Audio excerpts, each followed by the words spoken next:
ఈ 2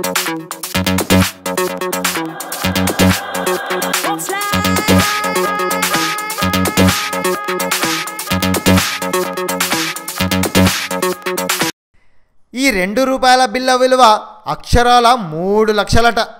పాత నోట్లు రద్దయిన పాత నాణేలు మాత్రం రద్దవలేదు. కానీ ఒక పాత నాణ్యం ఏకంగా 3 లక్షల రూపాయలకు అమ్ముడుపోయిందంటే నమ్మగలరా? అవును, ఇది నిజం. ఒక వ్యక్తి దగ్గర ఉన్న 2 రూపాయల నాణ్యం ఒకటి అక్షరాల 3 లక్షల రూపాయలకు అమ్ముడుపోయింది. ఆంధ్రప్రదేశ్ రాష్ట్రానికి చెందిన బి చంద్రశేఖర్ వ్యాపారి తన దగ్గరున్న పాత 1973వ సంవత్సరంలో ముంబైలో ముద్రించబడిన నాణ్యాన్ని అమ్మి 3 లక్షలు సంపాదించుకున్నాడు. ముంబైలో ముద్రించబడిన నాణ్యాలపై డైమండ్ ఆకారపు చుక్కలుంటాయి. ఇవి కూడా మీ దగ్గర ఉంటే మరి ఆలోచించుకోండి. ఈ వీడియో నచ్చితే లైక్ కొట్టండి, లేకపోతే కామెంట్ చేయండి. కానీ సబ్స్క్రైబ్ చేయడం మర్చిపోకండి. Thanks for watching this video.